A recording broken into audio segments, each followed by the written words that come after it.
Muy buenos días. Nos encontramos en un programa del Museo Dialoga, un espacio producido por el Museo de Cultura Popular de la Escuela de Historia de la Universidad Nacional. Les saluda su servidor, Luis Pablo Orozco. Hoy tenemos una invitada de lujo, una profesional en el área de la medicina, de la pediatría, alguien con una enorme trayectoria en el Hospital Nacional de Niños. Para nosotros es un gran honor presentar a la doctora María Luisa Ávila. Dentro de todo lo que podemos decir de la doctora Ávila, bueno, decir que es alguien sumamente reconocido en el país por sus aportes en la medicina, por su conocimiento, ¿verdad? Por estar siempre presente en estas discusiones a nivel nacional, bueno, en particular ahora que estamos en tiempos de pandemia, ha dedicado una enorme trayectoria también de su vida profesional al Hospital de Niños. Es jefa, pediatra de todo lo que es la parte de infectología. Doña María Luisa luego me corrige si no es así. Y Así es. además, y además también fue ministra de Salud en un periodo de 2006 a 2011, ¿verdad? Doña María Luisa, sea bienvenida. Y también quiero saludar a mi compañero, amigo José Gregorio Soro, estudiante de la Universidad Nacional y comunicador, que nos acompaña en el espacio de moderación. Bueno, primero que nada, agradecer este espacio. Para mí ha sido un honor que usted, don Luis, don José, me hayan invitado a participar con ustedes. Así es que, más que agradecida, y lo que dijo es correcto, yo actualmente, y desde antes de irme al ministerio, soy la jefa del Servicio de Infectología Pediátrica en el Hospital Nacional de Niños, que es donde he elaborado la mayor parte de mi tiempo y como digo, ahí es donde estaré el último día laboral de mi vida antes de acogerme a la jubilación. Muchas gracias. Gracias, María Luisa. Un saludo cordial y un gusto conversar con usted. Y la idea de hoy es aprender entre todos y todas, ¿verdad? Conocer y conversar un poquito de todo esto. Y quizá convenga iniciar de una generalidad que quizá para muchos sea obvia, pero siempre es bueno analizar ese tipo de elementos, en este caso sobre la Caja Costarricense de Seguro Social, ¿verdad? En un momento tan delicado históricamente como el que estamos, doña María Luisa, tal vez sea muy útil para todos y para todas revisar cuál es el aporte que hace esta institución, ¿verdad? Y analizar si todo el país realmente, todos los grupos, todos los sectores realmente reconocen la noción de lo importante que es esta institución para Costa Rica, María Luisa.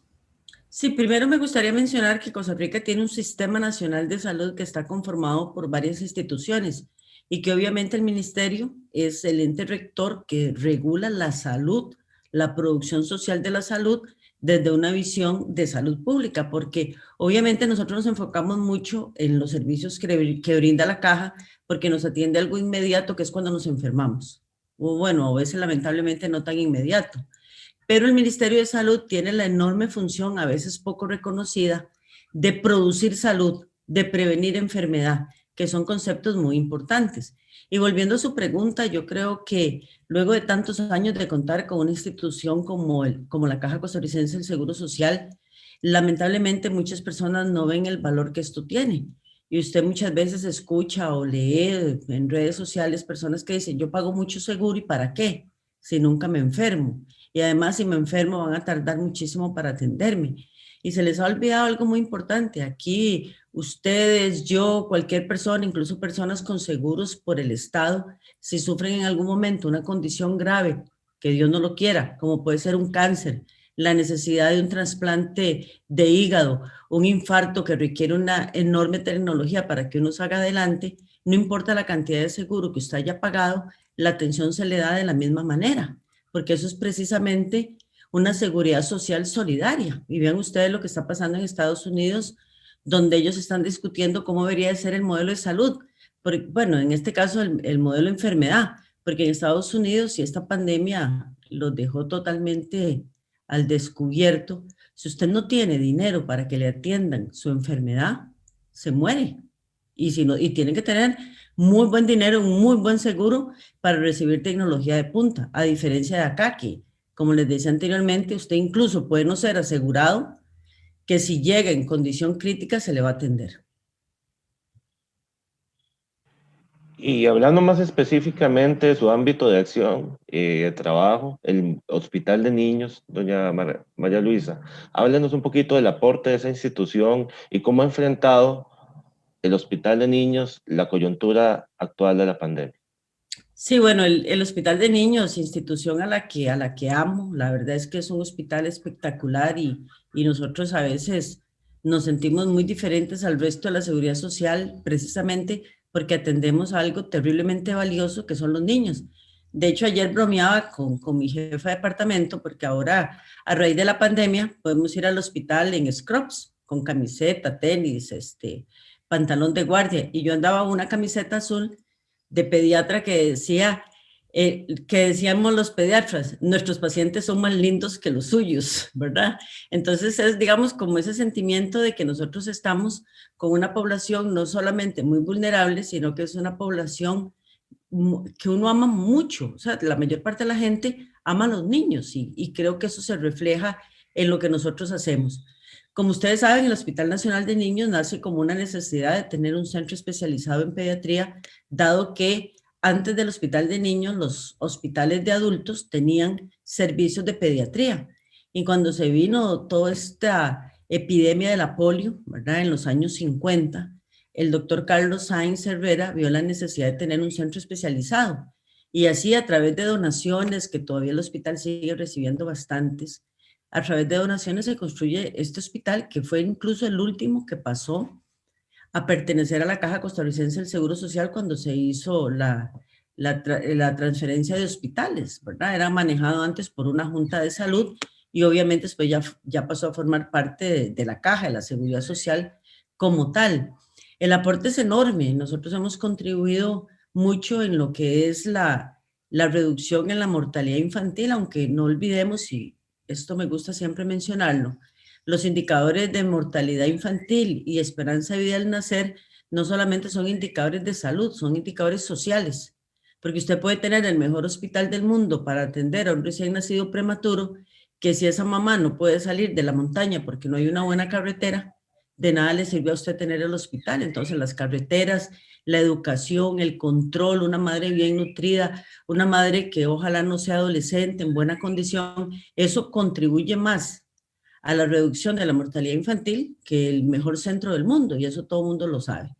Así es que yo creo que hemos contribuido muchísimo, tenemos indicadores de país de primer mundo, nuestro hospital se codea con los mejores centros a nivel mundial en una situación de mucha igualdad y además de mucha comunicación, que eso es algo fascinante en esta era de tanta comunicación.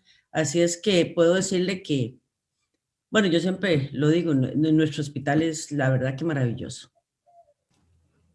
María Luisa, tal vez quizá para conversar un poquito ya de la pandemia, bueno, usted como ministra le tocó vivir, si no me equivoco, la pandemia también del H1N1. 2009, correcto. ¿Qué diferencias, antes de entrar ya en el tema del COVID-19, ¿verdad? El SARS-CoV-2, qué diferencias podríamos analizar o encontrar entre las dos pandemias que dan cuenta de realidades muy distintas, ¿verdad? Porque quizá en digamos, contabilizamos casi 3.000 personas fallecidas al día de hoy por el SARS-CoV-2. ¿Cuántas personas fueron en aquel momento por H1N1 y qué diferencias generales podríamos encontrar entre estas dos pandemias, doña María Luisa? Yo diría que la principal diferencia es que nosotros estábamos preparados para una pandemia por el virus de la influenza y resultó ser el influenza H1N1. Nosotros teníamos, incluso desde antes de que yo entrara como ministra, que fue en el año 2006, como obviamente pediatra infectóloga, pues era convocada a muchas reuniones de la Organización Panamericana de la Salud porque teníamos un plan de preparación para la pandemia. Sabíamos que venía una pandemia, no sabíamos cuándo. E incluso en esa época de preparación prepandémica, una de las frases que utilizábamos mucho era el reloj de la pandemia hace tic-tac, pero no marca la hora. O sea, no sabíamos cuándo iba a ocurrir.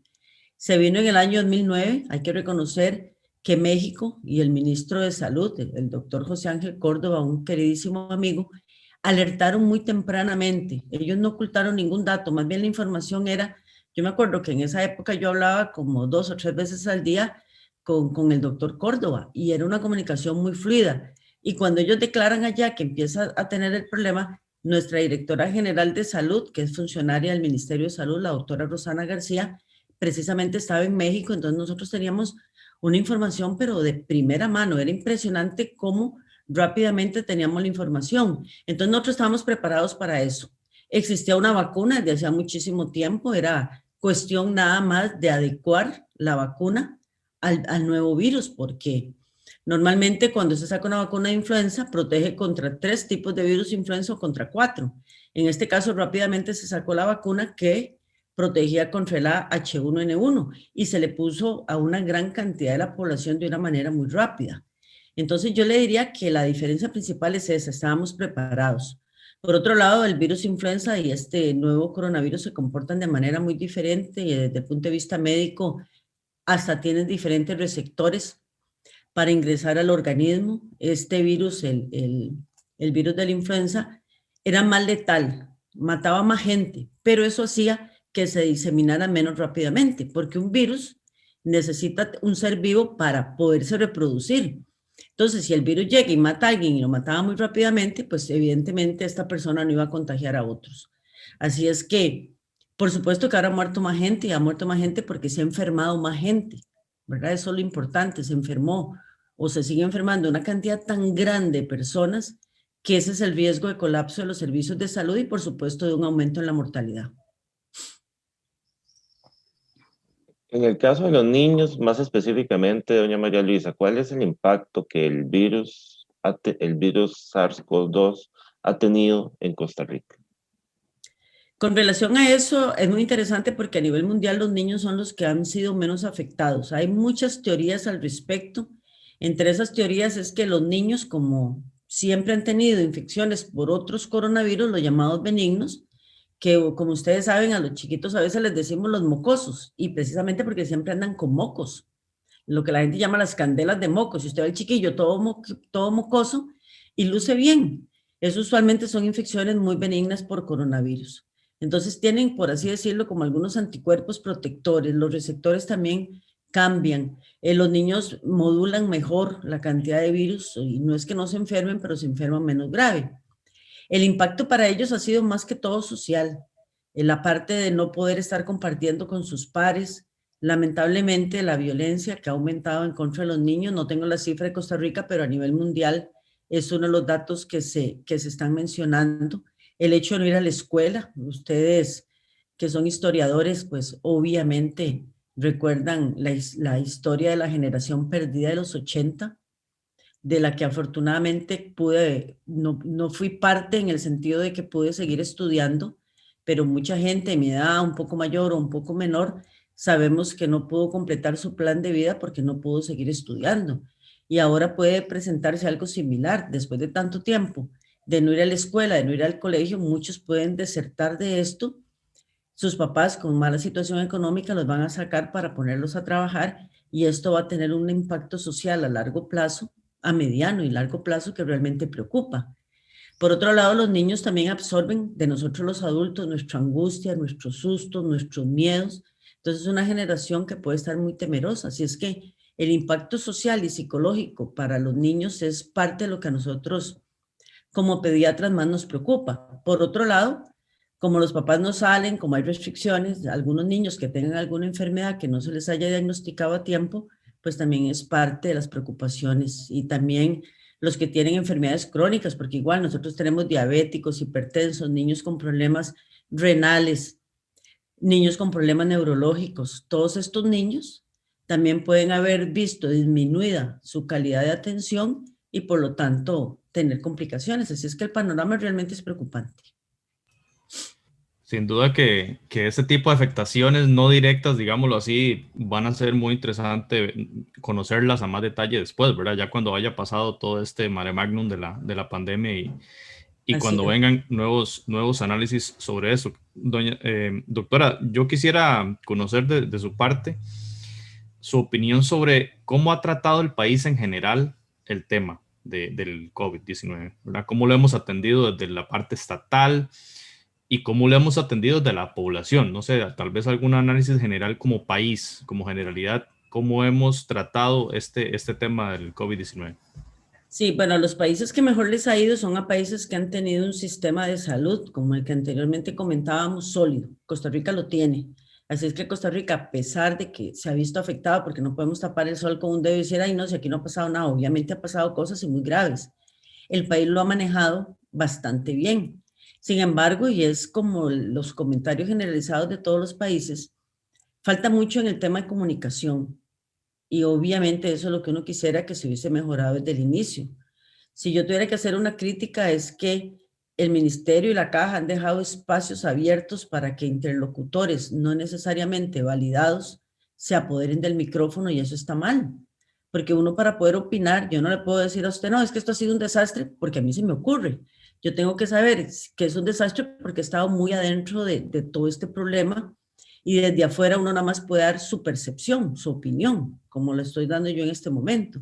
Entonces uno siente que quizás les faltó, y basada en mi experiencia del 2009, tener interlocutores y más de la institución y no dejarle espacios a gente que opina sin estar adentro de la institución. Creo que ahí esa es una de las cosas. La población en general costarricense es una población educada. No por nada hemos invertido tantos años en alfabetizar a la gran mayoría de la población. Tenemos un sistema educativo con todas sus falencias bastante sólidos. Nuestro índice de analfabetismo es bajísimo. Así es que tenemos una población educada y una población educada en salud. Siempre hay gente en todos los extremos. Está del de que está muy asustado y no quiere, pero ni siquiera salir de su habitación, hasta la población que dice, no, esto no es nada, ¿cuál pandemia? Los famosos, ¿cuál pandemia? Pero en el centro de eso hay una enorme cantidad de gente que está haciendo las cosas bien, que está tomando decisiones correctas, que está asumiendo su gestión de riesgo. Así es que yo diría que no nos ha ido tan mal. Y vean, por ejemplo, que comparar países es fatal, porque hace unos meses atrás decían, ¿por qué no somos como los uruguayos? Vean qué bien les está yendo a los uruguayos. Ellos sí manejaron bien la pandemia. Y ahora, lamentablemente, Uruguay es uno de los países que por 100,000 habitantes está teniendo más casos. Y yo hablaba con mis colegas de Uruguay y ellos, pues ustedes están yendo bien, estamos analizando, no nos estamos confiando, nos estamos preparando. ¿Por qué? Porque uno tiene que prepararse para lo peor, pero rezar para que pase lo mejor. Y por eso les decía, comparar países los tiempos pandémicos son diferentes en todo lado. Esa sería como mi frase resumen. A propósito del tema de la comunicación, doña María Luisa, y tomando en cuenta que si bien somos una población educada en términos globales, hay sectores de la población misma que suscriben discursos anticiencia, que inclusive hablan de teorías conspirativas alrededor de todo el tema de la pandemia, o recetan productos y alternativas que incluso son riesgosas, no recomendadas por autoridades. Los peligros de eso, doña María Luisa, tal vez usted podría referirse un poco a esa situación.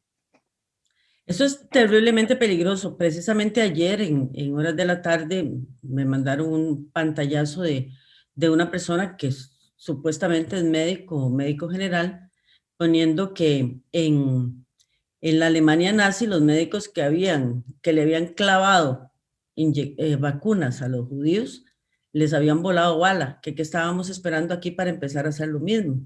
Imagínese usted qué comentario más peligroso, ¿verdad?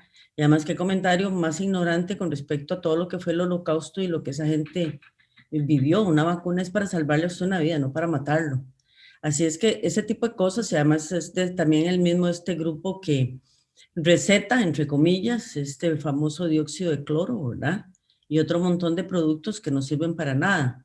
El otro día escuchaba a un psiquiatra de origen argentino que tiene muchos años de vivir en Francia, y él comentaba que esos podrían ser evidencias de depresión, porque no todo el mundo maneja la depresión igual, que entonces muchas veces el odio exagerado hacia el gobierno, odiar digamos, como en este caso, al ministro Salas porque está manejando la pandemia y que nos está asustando y nos está bla, bla, cosa que evidentemente no es cierto.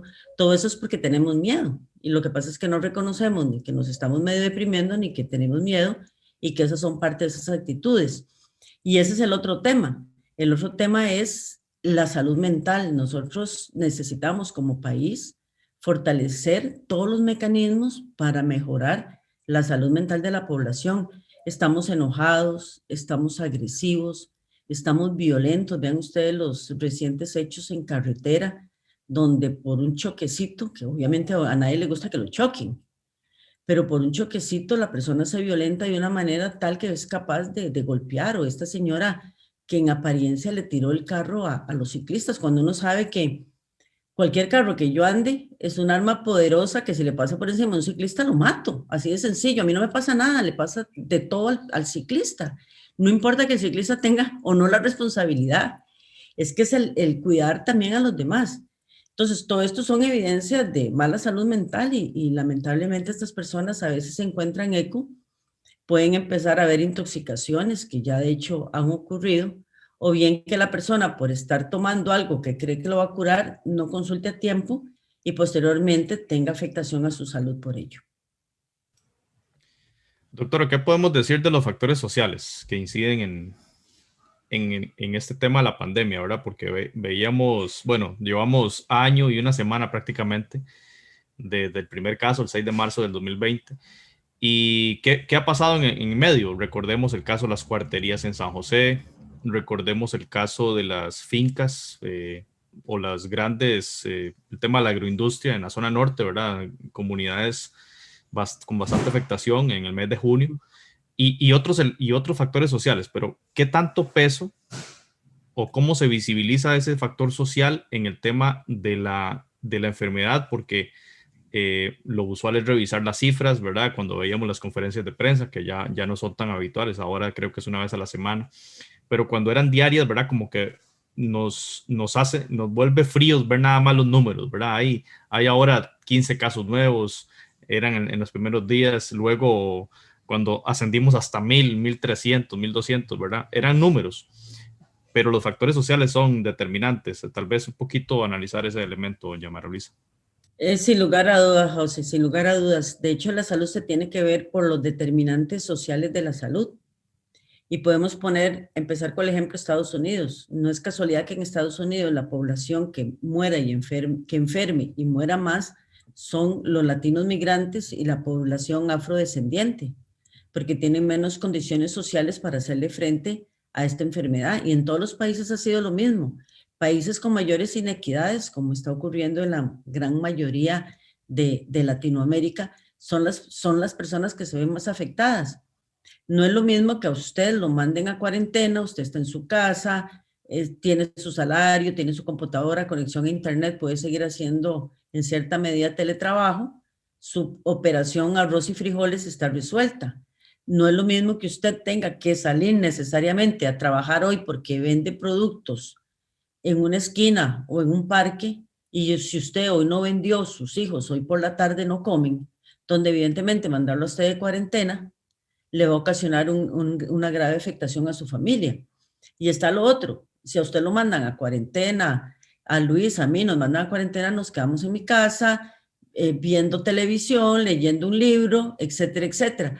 Pero estas personas van a estar hacinadas en casas muy pequeñas, en el mejor de los casos, llamémoslas casas, en algunas otras cosas en tugurios, la gran mayoría en condiciones de precario, donde usted tiene un montón de gente en condiciones de riesgo, donde más bien se va a disparar la enfermedad.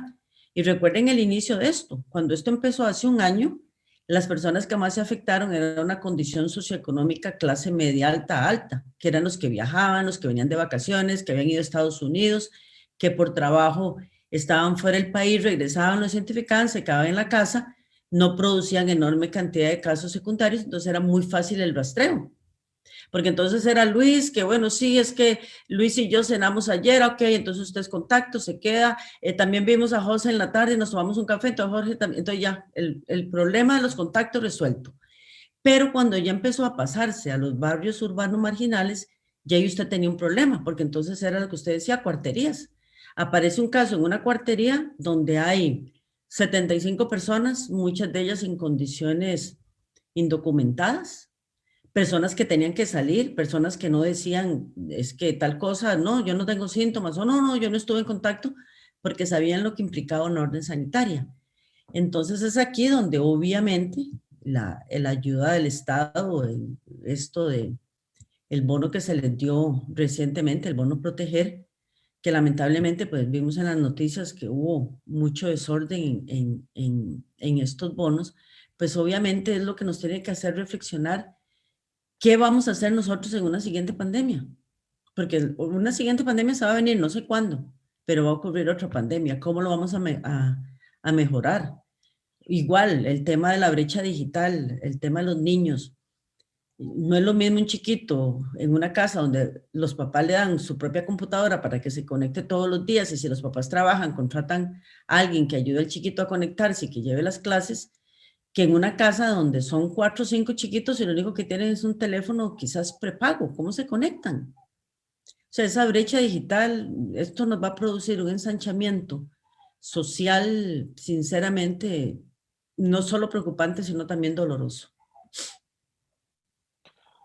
En esa coyuntura, a lo largo de estos meses de la pandemia, se han asumido con cierta ligereza aspectos técnicos científicos. Por ejemplo, lo que significa una unidad de cuidados intensivos. Cuando el presidente de El Salvador, Bukele, ofreció camas, porque, bueno, en fin, ¿verdad? Usted conoce perfectamente ese hecho, ¿verdad? Varios, incluso políticos, ¿verdad? Salieron en coro, ¿verdad? A pedirle al ministro de Salud que suscribiera, que le diera importancia a lo que decía el presidente. Pero ¿qué significa, doña María Luisa, con su experiencia como médico, una unidad de cuidados intensivos? En términos de complejidad, de inversión, en fin. Sí. Dos frases previas. Una, Bukele es un populista muy peligroso. Y número dos, otro de los problemas que ha tenido la pandemia es politizarla. Y volviendo a su pregunta original, una unidad de cuidado intensivo es de las cosas más sofisticadas que hay dentro de un hospital, porque no solamente es tener una cama. Imagínese usted que ni siquiera es tener una cama ubicada en dónde, porque por ejemplo, yo no puedo poner una cama de cuidado intensivo en un servicio de pediatría general, aunque tenga el intensivista, la enfermera especializada, el terapista, tenga todo, porque se necesitan cualquier cantidad de cosas tan sencillas como los tomacorrientes donde yo voy a conectar las máquinas, las bombas de infusión, el ventilador, el aspirador, las bombas de medicamentos. Es una cosa de lo más compleja. Lástima que no tengo una foto como para verla subida y que ustedes la vean, así como a mano si tengo alguna, para que ustedes vean lo complejo que es tener una unidad de cuidado intensivo. Usted tiene que tener intensivistas especializados, tiene que tener enfermeras que saben lo que están haciendo, que son enfermeras altamente especializadas, tiene que tener terapista respiratorio. En fin, es una infraestructura alrededor de un paciente terriblemente sofisticado, y hasta cómo le va a manejar las complicaciones. Nosotros en el Hospital de Niños tenemos una máquina que se llama ECMO, que es de oxigenación extracorpórea, donde tiene que haber un perfusionista especializado en esa bendita máquina que se le pueda conectar al paciente para limpiarle toxinas en la sangre y devolvérsela en mejor condición a su cuerpito. Así es que, como dicen, una cosa, hablar es muy fácil, pero es como que yo le diga, no se preocupe, yo aquí en la casa, en el cuarto de huéspedes, puedo recibir a alguien que esté grave. Evidentemente se va a morir. Sí, además el tema del traslado de esos pacientes vía aérea, claro. O sea, claro. María Luisa, bueno, yo ya lo pregunté en términos generales, pero quizá convenga ir al territorio, ¿verdad? Si pensamos en un cantón periférico, si pensamos en cualquier distrito de Costa Rica, muy probablemente ahí esté cerca el EVAIS, muy probablemente estemos cerca de algún hospital regional, de alguna clínica, ¿verdad? Más allá, digamos, de los grandes hospitales especialmente concentrados en el área metropolitana. Entonces, ¿cuánto beneficio o cuánto, digamos, implica esta estructura hospitalaria y de clínicas y de EVAIS, una ventaja enorme ya instalada en el país de cara a un contexto tan complejo como lo es una pandemia? No, totalmente necesario. Yo recuerdo cuando estaba en el ministerio que habíamos hecho un cálculo donde cada costarricense en promedio vivía a 4 kilómetros de un EVAIS. Esto, digamos, que es un indicador de nuevo de calidad, porque la gran mayoría de gente a nivel mundial, que si son comparaciones que se hacen, anda en promedio 20, 25 kilómetros de lo que recuerdo en este momento. Puede ser que inmediato no sea tan exacto. El que sí es exacto de mi época era 1 cada 4 kilómetros. Es posible ahora, porque ya yo tengo 10 años, este año cumplo 10 años de haber dejado el Ministerio de Salud, es posible que con la construcción de nuevos EVAIS y mejores carreteras esto sea menos. Pero evidentemente tener esa red de EVAIS es fundamental. Obviamente los EVAIS sí hay que repensarlos. Cuando los EVAIS nacieron, la idea un poco era que se dedicaran a aspectos muy de prevención de la enfermedad en los cantones. Sin embargo, cuando usted pone un EVAIS en un lugar, la gente quiere que le atiendan la enfermedad. Entonces usted llega con un chiquito que le huele el oído y le dice, no, mire, es que el médico está con el alcalde analizando el problema de los residuos sólidos. Usted dice, pero ¿qué está haciendo él con eso? Yo lo que necesito es que me vean a mi hijo. Y la persona va a tener razón. Entonces hay que repensar un poco, que fue lo que nosotros intentamos en la segunda vez que estuve ministra, que solo fue 1 año y 3 meses, tratar de repensar un poco ese modelo, ¿verdad? Para afinarle algunas cosas, porque de nuevo, aunque tenemos un sistema de salud bueno, sí hay que mejorarlo. En esta vida todo es mejorable. Tiene uno que mejorar todos los días como persona, aunque se vaya poniendo viejo. Ahora, ¿cómo no va a tener que mejorar una institución tan grande y con tantas variables? Así es que no somos perfectos, somos buenos, podemos mejorar muchísimo más. Pero la red de VICE es de las cosas muy positivas que tenemos como Sistema Nacional de Salud. Hay una frase que ha surgido en medio de todo eso de la pandemia, de una compañera de la UCR que decía, caras vemos, sistemas inmunológicos no sabemos. Sí, es cierto. En ese sentido, doña María Luisa, a veces, bueno, un sector de la población se ha confiado en que esta enfermedad solo afecta a un sector de población adulta mayor y piensa que por ser joven o por tener una edad intermedia, eso no le va a causar mayor problema. Yo no sé si eso en alguna medida ha sido un factor delicado a la hora de analizar los casos en el país. Yo le diría que sí, porque la mayor parte de la gente joven, llamémosle los menores de 35 años, que es ahí donde se hace esa división etaria de ser uno joven o un poquillo ya más adulto, creen que están bien físicamente, no tienen ninguna enfermedad y que pueden pues tener una vida más libre que una persona de 80 años. Obviamente eso es cierto para cualquier circunstancia, no solamente para una pandemia. Sin embargo, con los virus nunca se sabe. El doctor Oscar Porras, que es un inmunólogo al quien yo respeto mucho del Hospital Nacional de Niños, dice que todos somos inmunosuprimidos hasta que nos enfrentemos a la gente para el cual tenemos esa condición, o sea, nuestro talón de Aquiles. Entonces, yo no sé si yo tengo 20 años, soy una mujer sana, no fumo, soy delgada, hago ejercicio, yo no sé si el nuevo coronavirus sea mi talón de Aquiles. Entonces, de más no está cuidarse, aunque uno no esté necesariamente en la población de mayor riesgo. Y digamos, la población de mayor riesgo, evidentemente los adultos mayores, que les puede dar cualquier cosa y morirse. En eso yo creo que tenemos que estar claros. Las personas con enfermedades crónicas de fondo, las personas obesas. El otro día leí un artículo muy interesante donde hablaba que la obesidad aumenta en 6 veces el riesgo de morir y complicarse con el nuevo coronavirus. Y cualquier otra enfermedad. También ustedes, los hombres, tienen mucho mayor riesgo que nosotras las mujeres, pero al final de cuentas usted no quiere convertirse en esa estadística. Puede decir, no, la mayor parte de los jóvenes no se mueren. Bueno, pero yo podría ser esa joven que me muera. Entonces mejor me cuido para seguir viva mientras todo esto va pasando. Doctora, el país, bueno, en este año y una semana ha pasado por un vaivén de, digamos, de directrices, si se quiere, ¿verdad? Que era un poco prueba y error, porque bueno, como usted dice, nos agarró descuidados prácticamente a nivel global este virus, el SARS-CoV-2. Pero pasó algo muy interesante, no sé si fue como por ahí de julio, agosto 2020, que fue que digamos, el sistema de salud, que en marzo se vio como el responsable, obviamente por su rectoría, ¿verdad?, de llevar la batuta en el tema. Luego la insistencia o digamos la presión pública más el empresariado más los gobiernos locales, ¿verdad?, que fueron quizá diciendo más al sistema de salud, liberen un poco las medidas de restricción o podemos establecer unas diferencias en las medidas de restricción también para darle más flexibilidad y abrir algunos mercados, etcétera. El gobierno fue como cambiando la estrategia y encontramos luego una preponderancia o un protagonismo muy importante de los gobiernos locales, ¿verdad? Con esto de los comités municipales de emergencia y demás.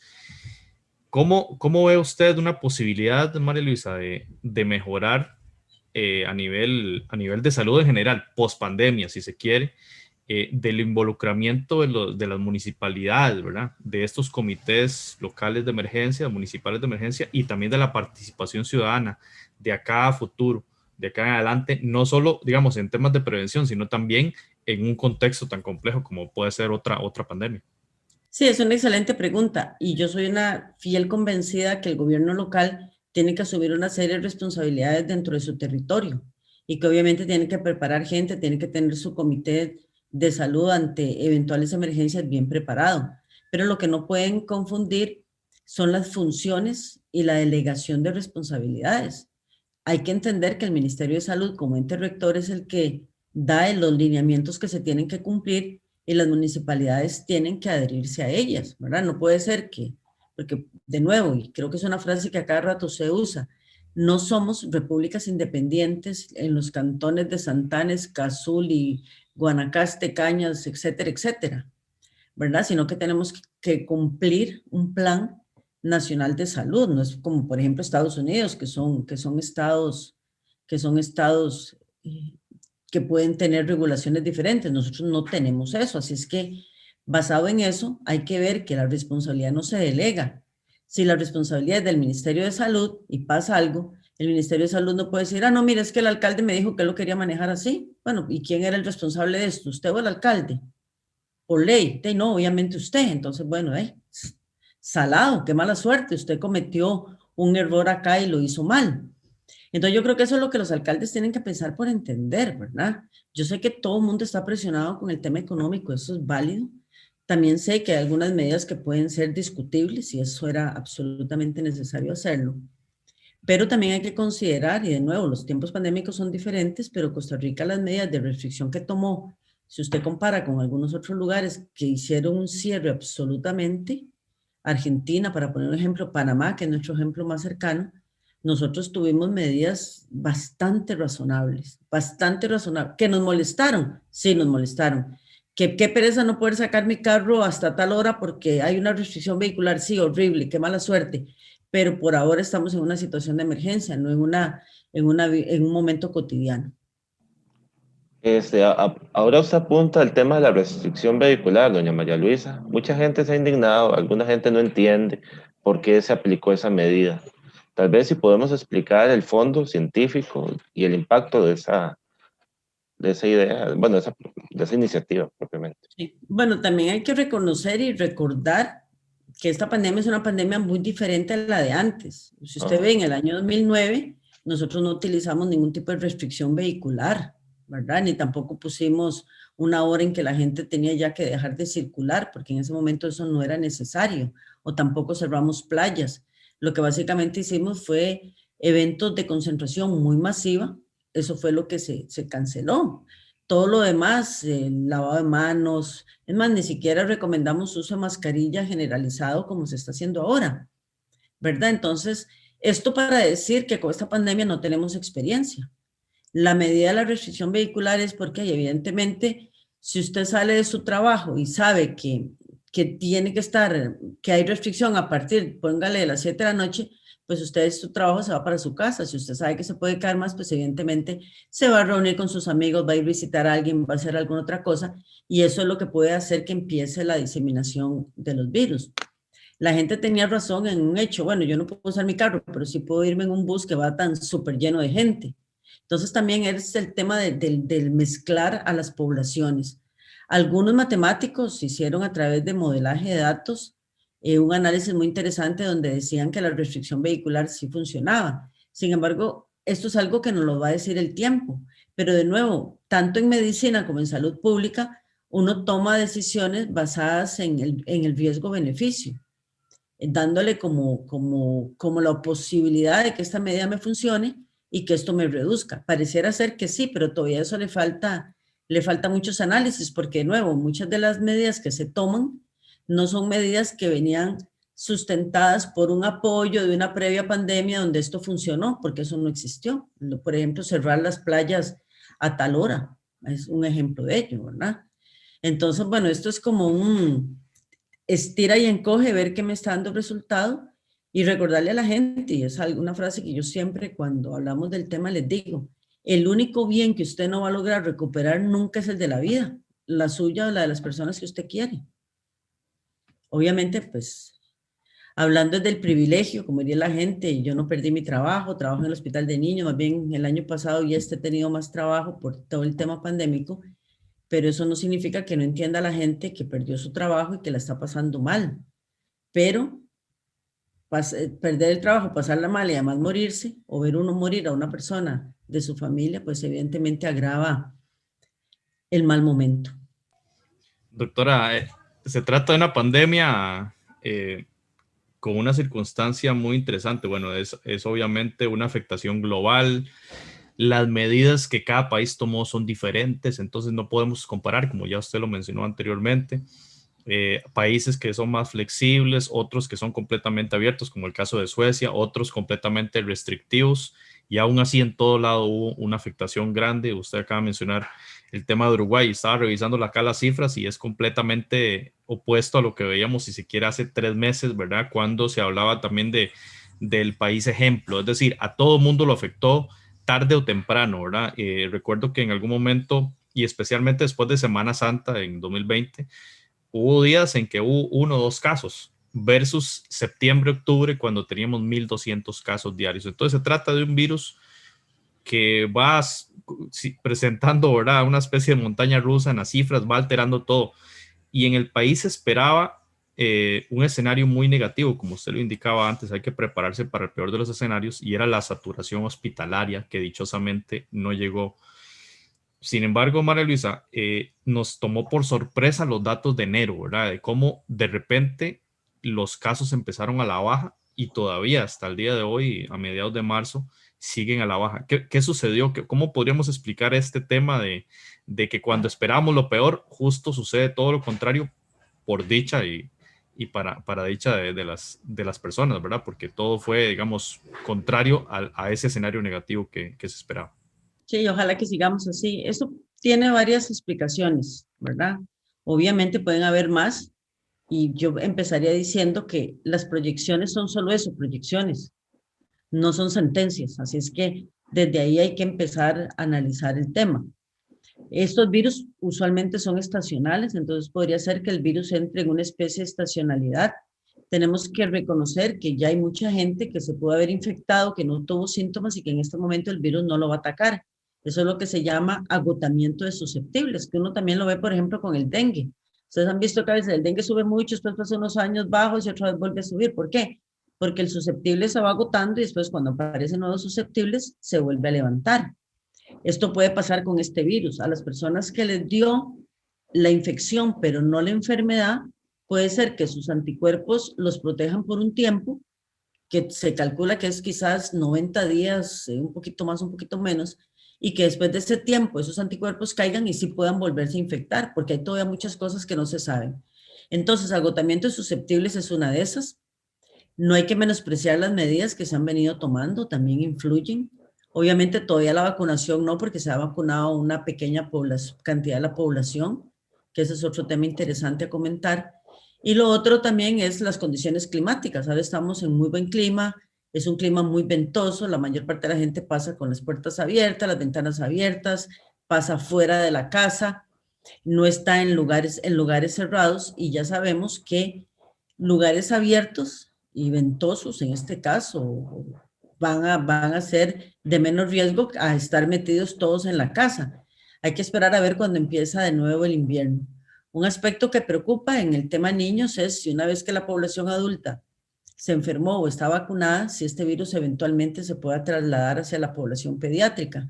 Entonces ya se están empezando a hacer estudios de vacuna en niños para que por lo menos esto no nos tome sin una herramienta tan eficaz como la vacuna. A propósito del tema de la vacunación, doña María Luisa, el país logra rápidamente, si lo comparamos con otros países del mundo, obtener ese contrato con Pfizer, ¿verdad? Y comenzar a vacunar a su población. ¿Qué ventaja nos da eso desde el punto de vista para afrontar esta pandemia? Bueno, eso obviamente nos va a ayudar a poder vacunar a una muy buena cantidad de personas si tenemos una muy buena vacuna. En realidad, todas las vacunas que se han venido desarrollando son buenas vacunas. Incluso esta de AstraZeneca que se está mencionando tanto, en realidad esto es una medida precautoria, no necesariamente significa que la vacuna haya producido estos eventos adversos. No necesariamente es causal, pero puede ser nada más una casualidad, ¿verdad? Que lo que está pasando. Obviamente esto nos da una muy buena ventaja. El lamentable problema es la cantidad de vacunas que nos están ingresando, que no son las suficientes para vacunar más rápidamente. Uno desearía que el país estuviese vacunando como Israel o que estuviese vacunando como Chile a una velocidad realmente impresionante. Pero bueno, es que no tenemos la suficiente cantidad de vacunas. Por otro lado, y volviendo al tema de que esto se ha vuelto muy político, lamentablemente, un sector de la prensa se ha enfocado mucho en los que se han colado. Los colados siempre existen. Vea usted va usted por la carretera y va usted en su carril para meterse por el Quick Pass y cuando ve a alguien que se le mete y pasó antes, ¿verdad? O sea, eso es una mala ciudadanía de algunos de los que tenemos. Obviamente hay problemas que también son administrativos. Todo el mundo quiere la vacuna, todo el mundo quiere, ojalá que lo hubieran vacunado ayer, y no nos centramos necesariamente en que se va. Le pongo el ejemplo del hospital de niños. Nosotros somos 2,000 y resto empleados. Y los casos de personas que se colaron, que están en investigación, serán a lo sumo 3. Pero el titular que usted ve es corrupción infiltra al hospital de niños.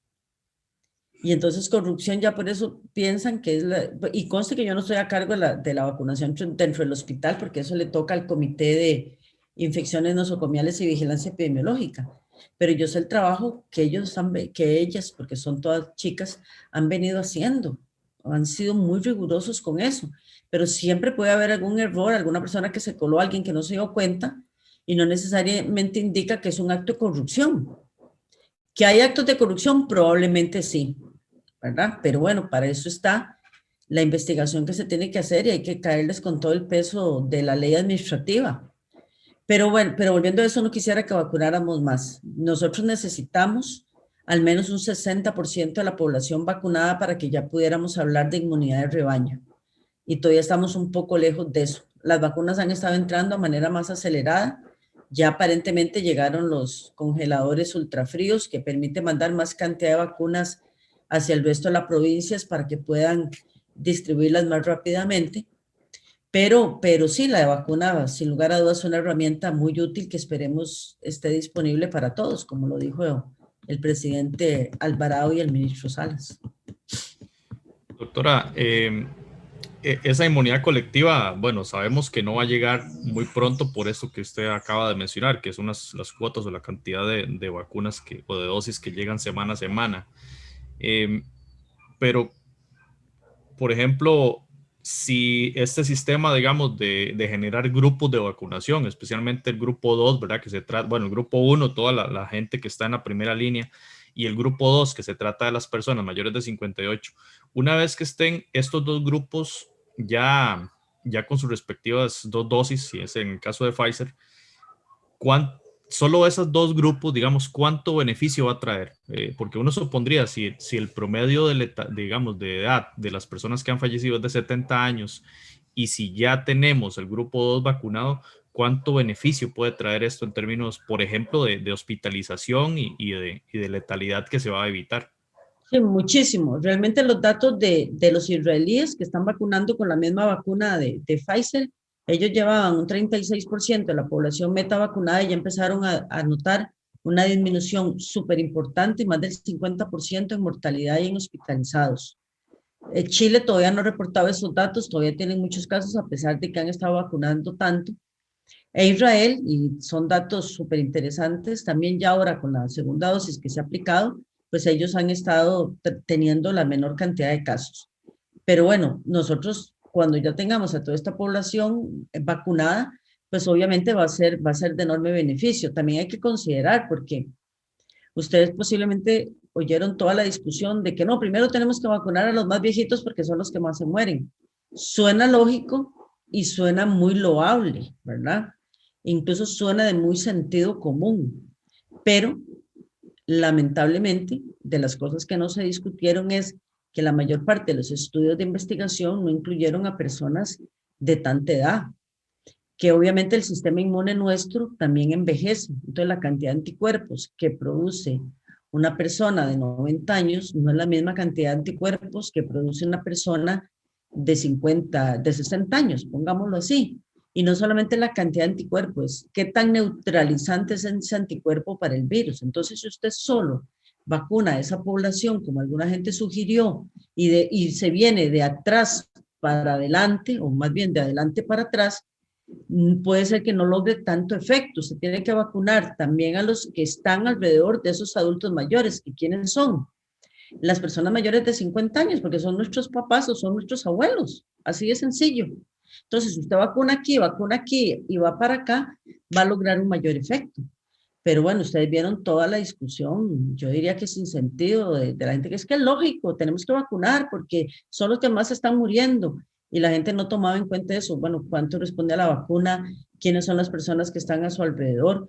Por suerte, en los hogares de adultos mayores, ya de estancia prolongada, vacunaron también al personal que estaba alrededor, independientemente de la edad. Pero, por ejemplo, 2 adultos mayores que estén en su casa, les pongo el ejemplo de mis papás. Mis papás, ellos viven en su casa, los 2 tienen casi 90 años, ya recibieron su primera dosis de vacunas, tienen una señora, en realidad 2, una que, porque se tienen que turnar, que están con ellos casi las 24 horas del día, pero todavía no tienen 58 años. Esas personas debían haber sido vacunadas. Obviamente no lo son y yo no me voy a brincar ninguna lista. Primero, porque no soy así. Segundo, porque no es lo correcto. Pero por lo menos mi hermano, que es microbiólogo en Punta Arenas, factor de riesgo, ya está vacunado y yo ya estoy vacunada. Pero ¿qué pasa con 2 señores que sus hijos sean como la de nosotros y que no estén vacunados? Y a esos hijos les pueden perfectamente llevar la infección. Entonces, hay un montón de variables que hay que tomar en consideración. Pero de nuevo, esto se volvió sumamente político y lamentablemente hay periodistas que se creyeron expertos en el tema de vacunación y lo que hicieron fue asusar a las personas en sus redes sociales y en sus programas. Y evidentemente la presión que eso debe generar sobre un ministro de salud, una Comisión Nacional de Vacunación, es terrible, aunque digamos que no, es la pura y real verdad. Y a eso añadir que se requieren 2 dosis, ¿cierto? Para efectos de generar esa inmunidad. Exactamente. Y a propósito de, bueno, ya nos vamos acercando al final de la entrevista, doña María Luisa, y ha sido todo un honor conversar con usted durante esta hora. El honor es, muchas gracias. Yo quisiera, tal vez, como para irnos ya llegando al cierre, comentar sobre las medidas que usted sugiere en el caso ahora de que los niños han vuelto a las escuelas, de que los niños pueden visitar los museos y otros espacios, ¿verdad? ¿Cómo cuidarlos? ¿Cuáles son las principales recomendaciones que usted como pediatra brinda para efectos de esa población ahora que se está dando ya mayor apertura? Sí, con el caso de los niños, afortunadamente ya hay más evidencias generadas por países que ya habían permitido el retorno a clases. Hay un estudio muy interesante que se publicó hará 2 meses en 59 condados educativos en Estados Unidos, que ya llevaban 9 semanas de los chiquitos haber regresado y la cantidad de contagios fue mínima, porque los maestros se contagiaron no en la escuela, sino afuera, y no generaron contactos dentro de los niños. Y los niños entre sí se sabe que es muy poco probable que se contagien. Entonces, número 1, a los papás, tranquilidad, no les transmitan ansiedad a los niños, ellos necesitan volver a la escuela. Si su niño tiene factores de riesgo, es hipertenso, es diabético, está en control con quien sea a nivel privado o público, manténgale sus tratamientos al día y asegúrese que la salud de su niño está de lo mejor posible. Enséñele a lavarse bien las manos. Y obviamente el cuidado general también de la familia como tal. Y asegurarse, bueno, las escuelas, tanto públicas o privadas, tienen que tener protocolos, asegurarse que realmente esos protocolos se estén cumpliendo, pero sí mandar un mensaje de tranquilidad, porque por lo menos, y esto, bueno, de nuevo, esto puede cambiar en cualquier momento, pero ya hay una evidencia bastante sólida. Los chilenos han publicado mucho al respecto, los argentinos, Estados Unidos, de ese retorno seguro a clases, y no hay un riesgo muy elevado de que los niños, por pasar con otros chiquitos, se contagien. Con los adolescentes más grandecitos hay que tener mucho más cuidado, no porque les vaya a pasar nada malo a ellos, sino que ellos sí pueden, el adolescente de 16, 17 años, ser un foco de contagio para el viejito que esté en la casa o la persona con una enfermedad de riesgo que esté en la casa. Para efectos de cierre, María Luisa, ya ha sido un honor conversar con usted en esta hora. Muchas gracias. De muchos aprendizajes, y sabemos que la audiencia también va a aprender bastante de lo que conversamos y de sus comentarios. Cerrar con una reflexión sobre los aprendizajes que nos deja esto para el país, para todos nosotros como población del país, ¿verdad? Porque si echamos para atrás el cassette, como decimos, ¿cuándo nos imaginamos nosotros usar mascarilla? O sea, si se quiere, era una imagen más de aquellas sociedades industriales de Asia, ¿verdad? Tal vez pensar en Corea o pensar en Japón, ¿verdad? Y no tanto en un país como nosotros. Y ahora es algo ya común que si yo voy a salir, sé que tengo que salir con la mascarilla, si no, no puedo entrar a los comercios y además por las restricciones que hay. Pero imaginándonos más allá de la pandemia, María Luisa, en esos años pospandémicos, ojalá que lleguen muy pronto, ojalá meses, ¿qué efectos tenemos de los aprendizajes que tenemos hoy para mejorar la salud pública de cara al mañana? Es una excelente pregunta que tiene que llevar una reflexión que posiblemente nos tomaría como otro programa, pero yo diría que es la importancia de la salud pública, de entender que la salud hay que cuidarla antes de perderla, no solamente como individuos, sino también como sociedad, que todo lo que invertamos en salud preventiva y en promocionar la salud es necesario. Y le pongo el ejemplo así como individual.